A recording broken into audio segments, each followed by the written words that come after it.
Hi guys, what's going on? I'm coming to you today with an Armada video of how squadrons work. This is going to be the basics of how squadrons work. I get asked this a lot, and it's been asked on the in person, it's been asked on YouTube, and I'm going to do basically a two-parter. This is going to be part one of how squadrons work. For this video, I'm only going to be talking about the squadrons that come in the core set, so TIE Fighters and X-Wings. I will go over the hero squadrons that come with those, but basically this is your primer on how squadrons work, what they're supposed to do, how you can work on them. And if you've already got that down but you still have more questions, check out my advanced how squadrons work, and I'm going to do that after this, and we're going to go into the different squadron abilities and some other squadron strategies and all kinds of stuff, talking about advanced ways to use squadrons. But this is just the basics, and we're going to get you started. So let's go to the game board. Alright guys, so this is a basic setup that you might see from the core set. It's just a Victory class Star Destroyer, a Corellian Corvette, a Nebulon B, Luke Skywalker, Hell Runner, a couple other X-Wings, a couple other TIE Fighters. The core set comes with 4 X-Wings and 6 TIEs, and we're going to just take a look at how they work and how they do what they do. So first thing is, before I talk to you about how they do what they do, I want to talk to you about what their two main roles are.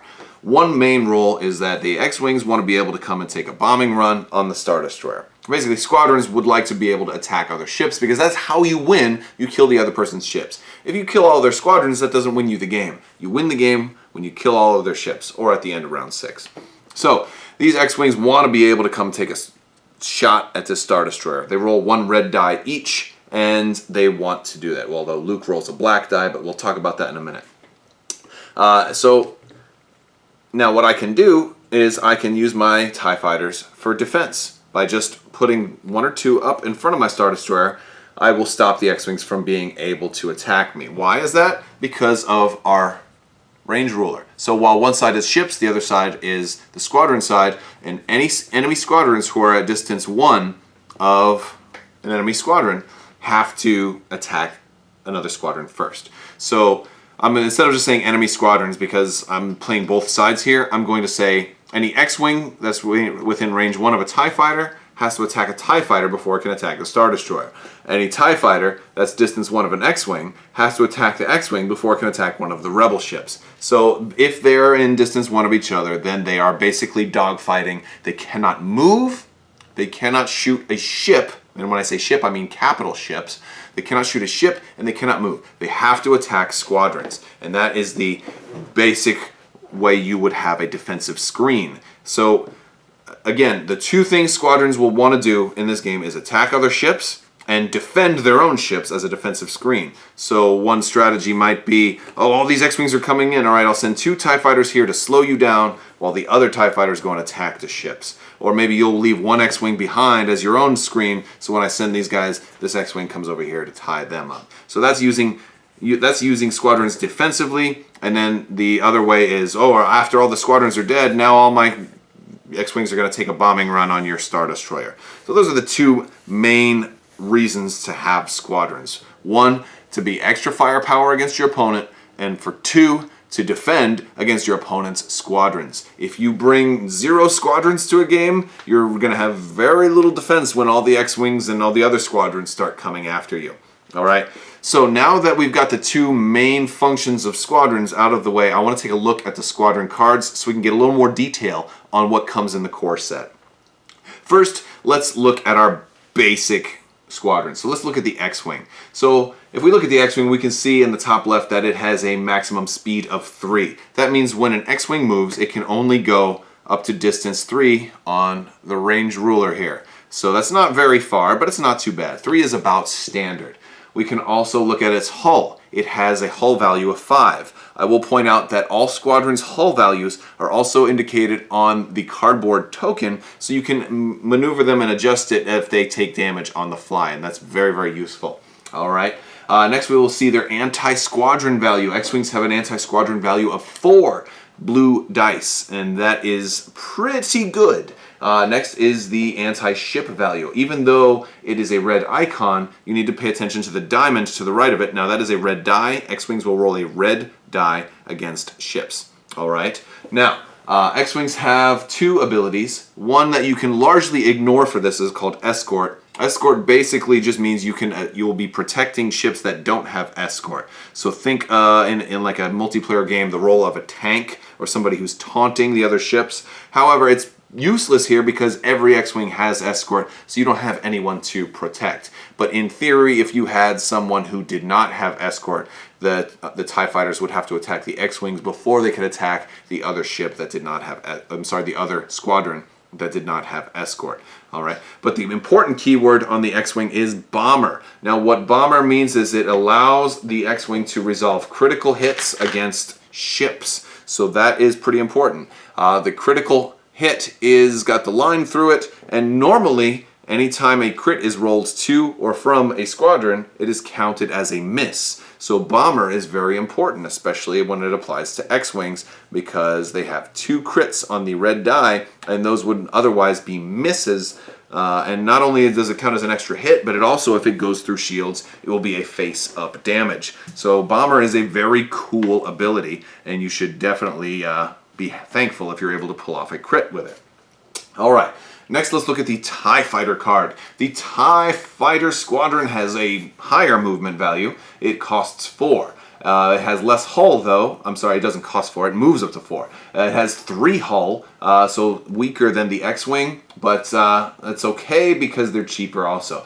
It only rolls 3 blue dice against a squadron, and it has an anti-ship value of only 1 blue die. Now, the blue dice are not particularly great against ships because it only has 4 hits. It won't really do anything with the accuracy that it rolls because it's only 1 die, and it really won't be able to do anything with the crit because they do not have the bomber keyword. Alright, so now that we understand what the TIE Fighters do, let's go ahead and take a look at the hero squadrons. First, let's look at Luke Skywalker.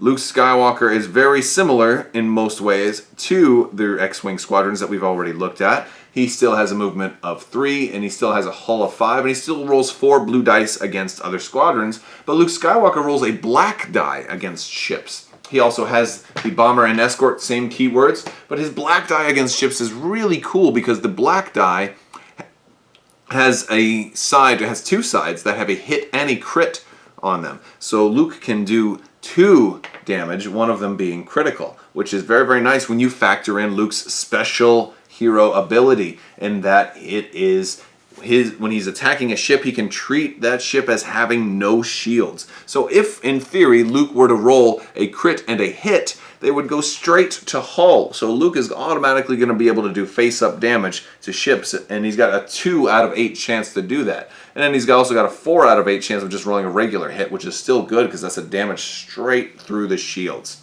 So Luke is very, very nasty, and most enemy commanders will try to occupy or kill Luke right away. Alright, now another thing that's particularly interesting about Luke, as with just about all hero squadrons in this game, is that Luke has defense tokens much like ships. So Luke has 2 brace tokens, so if a TIE fighter were to roll 3 hits against Luke, he could spend a brace token and reduce that damage to 1.5, which would be rounded up to 2, and that would basically allow Luke to stay alive much, much longer than he would otherwise. So that is particularly useful. Now let's look at the TIE Fighter Hero Squadron, and that is Howl Runner. Howl Runner's primary stats are identical to the TIE Fighter, even her anti-ship value is the same, and she also has Swarm, and Swarm, I didn't talk about Swarm before with the TIE Fighters, and I apologize for that, but that basically, if there's 2 TIE Fighters engaged with the same X-Wing, then when they're attacking, they can re-roll a die. Basically, if you're attacking another ship that's engaged with 1 or more enemy squadrons, you can re-roll one of your dice. Considering that blue dice only have a 50-50 chance to roll a hit, then it's a very good thing. So Howl Runner also has Swarm, but her unique ability is particularly nice and combos very, very well with TIE Fighters, because when another friendly squadron with Swarm is at distance 1 and is attacking another squadron, it may add a blue die to its die pool. So basically, she can buff the other squadrons. Now, her ability does say another friendly squadron, so Howl Runner will not be able to roll that 4th die herself, but in this case, she would let these 2 guys roll a fourth blue die, which matches then the X-Wing's firepower. So a squadron of TIEs supported by Howlrunner has the same firepower as a squadron of X-Wings. So she's very, very important for that. But Howlrunner also has some defensive tokens. She has, much like Luke, she has a brace, which can reduce damage by half. But she also has this new one called Scatter. And that is a very, very important one because Scatter is probably the most impressive defensive token in the game because it will cancel all dice. And that's very, very cool. It completely wipes out all the dice. So if you're attacking Howlrunner, be prepared for her to completely negate your attack if you don't roll an accuracy. Or if you really need to kill Howlrunner, then you might need to gang up and attack her with everything on the same turn, and that which will prevent her from being able to scatter every single attack. Alright, so that's kind of a look at the squadron cards. Now I want to talk about how squadrons do what they do. Alright, now this game works with ships activating, and we alternate, we go back and forth and back and forth. Now after all ships have activated, we are going to begin the squadron activation. Alright, now at the beginning of the game, we're going to have our initiative counter set to the blue side, and we're going to make sure that all the squadrons have the blue token showing. This is our blue initiative counter. And so we use that to make sure that we're not activating the same squadron twice, because once we activate a squadron, we're going to flip its little activation from blue to red, or just like that. And that's really, really great to make sure we don't do the same one. Otherwise, you would accidentally activate the same squadron multiple times. All right, so what'll happen is, let's say in this case, the Rebel player has initiative. A Rebel player is player 1. All right, all ships have activated. All right, now, at the squadron phase, every squadron on the board that has not yet activated, which should be all of them at this point, can either move or shoot, but not both. All right, now shooting is only done at range 1. So you couldn't, if we're beyond range 1, we can't shoot. So in this case, none of these squadrons are at firing distance of another squadron, so the Rebel player would activate 2 of his or her X-Wings. So in this case, let's say this X-Wing came here to engage that TIE fighter, and he would then flip his activation dial, and boom, and boom. All right, now these 2 are red, while all the rest are blue. And now it'd go to the Imperial player. He will pick 2 to activate. So he might send this one, and we can go up to 4. We can go up to our distance. The TIE can go up to speed 4, but he's going to go right here and activate those. And now he's engaged with these 2 X-Wings. But he's still got another one because that was only 1, and then he'll send another one over here out of range of the X-Wing, and hopefully next turn maybe they'll be able to take some shots on another ship or something like that. And then it goes back to the Rebel player. Now the Rebel player can't move these 2, right? Because they because they're engaged, and when you're engaged, you cannot move. You must shoot a ship. So, well, you don't have to. You can always opt not to shoot, but you certainly can't move, and you can't attack a ship. You have to shoot this squadron. So this X-Wing will activate first. He'll roll 4 blue dice against this TIE fighter. If he kills him, and let's just say for sake of argument, he rolls 3 hits and an accuracy, then this TIE fighter comes off the board. Now Luke is still the Rebel player's turn. Now Luke can move because he's no longer engaged. And so that's an important part of remembering engagement, is that, if you kill the ship, now you're no longer engaged. Or, I'm sorry, if you kill the squadron. And then it goes back to the Imperial player, who will then continue to activate squadrons. And you just keep going until somebody has none left. And now at this point, the Rebel player has none left. So the Imperial player will then activate all the rest of his squadrons, or her squadrons. So, especially, and this is especially evident when somebody only brings 2 squadrons and another player brings 12. It's like, all right, we go back and forth, and then now it's all me. All right. So all would activate, we'd move, we'd shoot, we would do all that stuff, and we would all be red. And then we go to the next turn, and we're going to flip this over to the red side, and now we know that all the squadrons should be red. So when it's time to activate a squadron, we'll activate it and flip it to blue. And that's how we go back and forth, and it helps make sure we don't activate the same squadron multiple times. All right. So now I pointed out that when they activate, they can only move or shoot, and I did that specifically because I want to talk about the squadron command. All right. So the squadron phase will happen after all ships have activated, so at the end of the turn, basically. At least as far as the ships are concerned, it's at the end of the turn. So if I wanted to make a bombing run, one of the things I might want to do is, if there's an empty space, like if I don't have a screen in front of my Star Destroyer as a defense, like let's say I have my TIE fighters over on the sides, well, the Rebel player might execute a squadron command, and that would allow him to activate squadrons up to his or her squadron value. Now, in the case of the Corvette, that squadron value is only 1. The Nebulon could have up to 2, depending on which version of the Nebulon is being used. The Victory has a squadron value of 3, so when the Victory activates, he gets to activate 4 squadrons if he's chosen a squadron command. I'm sorry, 3 squadrons. Did I say 4?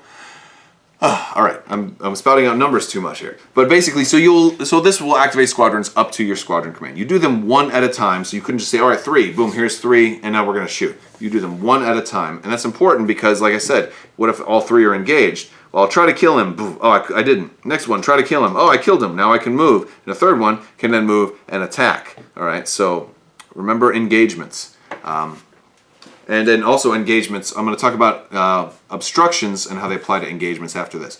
So one of the things, basically squadron commands are very important because I can use them to get a bombing run in before you can react. And it's the timing that makes it so important because it's as long before the end of the ship phase, so long before the beginning of the squadron phase. So let's say Nebulon had a squadron value of 2 and activated. He could activate 2 X-Wings. This one might only move this far, so he's still outside of obstruction range of these other TIE fighters, and he will activate. He moves, and don't forget he can also shoot, and that's the important thing. And he's just in shooting range, so he would get to attack. And then as Luke Skywalker, and you probably do Luke first in case he gets a crit that removes shields.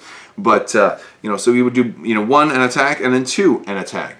And that's huge because that's the biggest payoff, is if you can get damage on the ships. That's the biggest payoff you can get. And that's kind of one of the main roles of squadrons. I already talked about that, though. So the Imperial player, that would be their fault because they should have had some squadrons out in front to hopefully prevent that sort of thing. All right? So that's the value of a squadron command. If you decided you didn't want to, if you queued up a squadron command and you did not want to execute it, you could then just say, all right, you know what, I'm just going to take a token. Now, a token isn't as good. It only allows you to activate 1 squadron. But you can combine it with a command if you happen to have a token from a previous turn. Then I could say, all right, this Victory has a token and the squadron dial, so I'm going to spend that token plus my squadron value of 3, so I'll actually activate 4 squadrons, and that is even more powerful. Tokens tend to seem a little more valuable if you have them on ships that have very little or weren't doing a squadron command at all, because you can still always just get that 1. So if a CR-90, for example, had a squadron token, well, his squadron value is only 1 anyway, so he's getting like the full value of that token. But I also want to talk about obstructions. So obstructions apply to ships. We already know that. You have to remove a die when attacking. But they apply to squadrons as well. And this works both ways. If I'm doing an anti-squadron shot through this station, then the shot is going to be obstructed to here and to here because it's going through the station. Now here it's not, and here it's not. So these 2 guys I'd be able to attack, but these 2 would be obstructed, and I would lose my blue die because I have to remove 1 die before I'm attacking. Now let's say these squadrons wanting to shoot each other. All right, this TIE fighter and this X-Wing, they are in range 1 of each other, aren't they? However, because that is obstructed, obstructions, when it applies to squadrons, does stop them from being engaged. They can still shoot, but they will be subject to the penalty of removing 1 die. But that's fine because they're going to roll multiple dice, so they can still make the shot. However, if the X-Wing was here and wanted to attack my Star Destroyer, this part of the cardboard still means that it's obstructed, so he only rolls 1 red die anyway, so he would have to remove that, so he wouldn't be able to really make that shot. Now, all of these obstacles, well, with the exception of the station, all of the obstacles tend to do bad things to ships, but it's important to note that if a squadron lands on an asteroid or a debris cloud, it does nothing, so that's useful. They can easily avoid the asteroids and the debris. If a squadron lands on the station, it will actually heal 1 damage. So if it's full, then there's no effect. But if you take a damage on maybe your Luke Skywalker or your Howl Runner, you may want to stop. It only has to be part of the base, has to be on the cardboard of the station, but it will heal 1 damage. So that's a very, very useful thing to know, especially if you have a squadron that is hurt and you want to keep them alive. Or also, I'll throw this out there, if you're playing in the Corellian conflict and you've got a squadron that is scarred and they have to start with one less health, try to fly them to the station as soon as possible to recover that health. All right, so that is the basics of squadrons. We talked about what their two main roles are as an offensive weapon, as a defensive screen. We talked about how at the end of the round, they will all either move or shoot 2 at a time, and you alternate 2, 2, 2, 2, and they can't both move and shoot. If you do a squadron command, they activate before your ship attacks, so they will activate right away up to your squadron value, and you can move and shoot in either order. So you can move first, then shoot, or shoot first, then move. But you have to do them 1 at a time. We looked at all the ship stats for all the different all the squadron stats on the cards. We looked at the heroes and their powerful abilities, and hopefully this has given you a primer into exactly how squadrons work. In the next video I do for squadrons, I'm going to talk about some of the other squadrons that have come out, some of the new keywords, and probably some combinations that will be very, very effective. So stay tuned for that. If you haven't already, please subscribe if you want to get that and other videos like this. And if you like this video, guys, please give it a thumbs up and leave me a comment and let me know if there's something else that you want me to talk about. Thank you guys so much for watching, and have a wonderful day.